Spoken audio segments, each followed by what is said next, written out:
Monday, the 13th day of February, 2012. We're going to be live here for the next 3 hours. Thank you so much for joining us. Well, the coroner is now confirming she died from prescription drugs, Whitney Houston.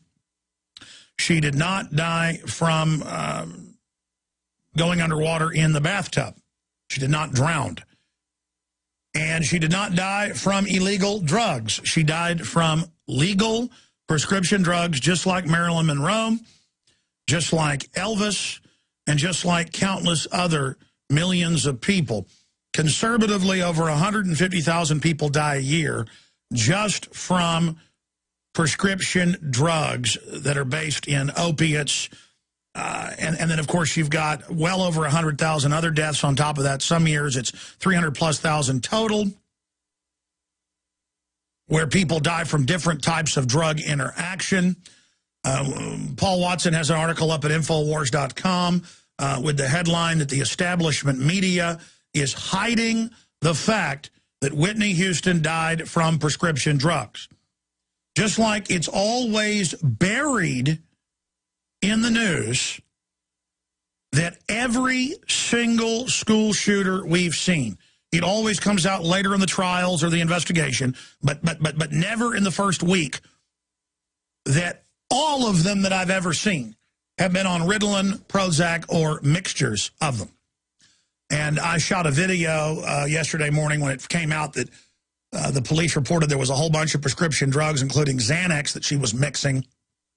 I shot a video that's gone viral, the secret of Whitney Houston's death discovered. And the reason I'm beginning the broadcast with this today is because we can save lives. We can grab victory from the jaws of defeat with her tragic death. She was an unrivaled talent. I personally have never really been into that genre of music. But I actually did like her songs, the ones that she did in the 80s and early 90s before she became addicted to a cocktail of different illegal and legal drugs and alcohol and destroyed herself with her boyfriend. But we need to point out that there's never been one death from marijuana. You can pull that up. The government admits that. I don't smoke marijuana. I've smoked it before. I've experimented. I don't particularly like it. So I'm not saying decriminalize marijuana because I'm a pothead. I actually know a lot of folks that have had their motivation destroyed by marijuana. Some people that are already aggressive and type A personalities have been empowered by marijuana. They say it helps them not become angry. It takes the edge off. They kind of self-medicate like some people do with a glass of wine. I think that's fine. But for a lot of people, it does turn people into zombies. I've seen marijuana take people that were just moderate students, not too aggressive, not too ambitious, but had futures. And I've seen it destroy them, turn them into zombies. And the whole marijuana worship crowd's going to get mad at me there. Look, I'm for decriminalization. It has thousands of known medical uses. It's a magic herb given to us by God. I'm for total decriminalization. But I'm not going to sit there and say it isn't a double-edged sword. Now, that said, cops pull me over and ask if there's drugs in my car. I use no illegal drugs. And the only legal drugs I use now are caffeine, and I guess I take Rebound, and it's got some ginseng in it. And occasionally I do have a glass of red wine still if I'm eating a big juicy steak or out having Italian food. But I'm on a diet, so I'm not out eating that very often. The point is that they put out chemicals into the society, legal and illegal, that they know the human body wants, and different types of people are predisposed chemically towards liking different types of drugs. And when you use it, they arrest you and take you to a prison. And has it cut back on drug use? No, we have the highest per capita. Look it up. We're the most obese, the most unhealthy, the most dumbed down, and we use more drugs than any other country, not just per capita, but period. I've seen the graphs. Some graphs have the United States using over 1/3 of illegal drugs. In fact, just type in, U.S. uses most illegal drugs in the world. U.S. drinks more alcohol. Yeah, there it is. U.S. leads the world in illegal drug use, CBS News. We also lead the world in alcohol. We lead the world in cancer, diabetes, neurological disorders, in divorce. We are a cursed, blighted nation. We've come from being the greatest nation with the highest IQ, the highest test scores, the most inventions, the most wealth, the most free, the most aggressive, to the most pathetic. And I'm not saying all this because, oh, look, America's bad, ha, ha, ha. I'm like, look at this. Let's clean ourselves up. Again, there was prohibition in the 1920s for 9 years, and alcohol use more than tripled. Alcohol poisoning, some statistics are 5 times higher than it was. Crime exploded in some areas more than 20 times. Go look it up.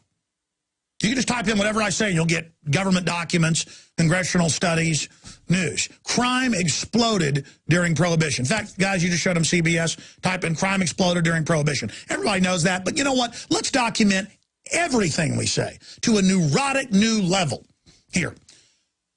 So, crime explodes. The police before, who were just corrupt, running the gambling and the prostitution, now they could get huge profits off of alcohol.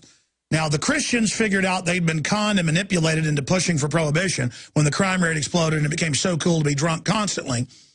And speakeasies, there were more bars than ever. And the big alcohol producers just used it to shut down all their competition. And we went from thousands of breweries to just less than 10 after Prohibition with all the regulations that came in. Within 1 year of Prohibition ending, they decriminalized speed variants, opiate variants, synthetic opiates, raw opiates, heroin, marijuana, and dozens of other drugs. And what'd the cops do? They're like, we got to have a business. And the mobsters that control the police, that's the Kennedys, that's the Jewish mob, the Italian mob, the WASP mob, the Bushes were all involved. I had family that was Dixie Mafia involved, running all the major liquor operations, large portions of it in Houston. Some of the most wealthy families in Austin ran the liquor for Al Capone as well. People like the Steiners. I mean, this is what goes on. This is how America ran during Prohibition. And when Prohibition ended, they said, we got to have something new. Cocaine, heroin, you name it. And then they had movies actually come out and show the drugs being used and show it being cool in the movies and the hippest thing. And then by it being illegal, low-level dealers could have nice houses, nice cars, prostitutes. It was seen as cool. And so everybody adopted it. So, yeah, there it is. The not-so-roaring 20s. New York Times, then it goes into the exploding crime rate right there. At first glance, if you blow that up, I can read it. It's New York Times, so who knows if it's true. The numbers do seem to support the conventional wisdom. According to census mortality statistics, the national homicide rate jumped 40% under Prohibition. After it was repealed in 33, murder rates plummeted. It's only natural to concede that criminalizing the market for alcohol caused a huge increase in crime. And then they go on and whitewash it and go, let's just keep drugs illegal. Never mind those numbers. All right, I'm already digressing, and I've got just all this other news to cover. I haven't... See, here's my frustration. I've just given you part of what happened with Prohibition. I've only given you a small portion of the news and the information concerning that. I could go into, on record, British intelligence couldn't take over China, but China made one mistake. China, 300 years ago or so, you can look up the dates, right around 300 years ago, made opium illegal, punishable by death. Uh-oh, you did it.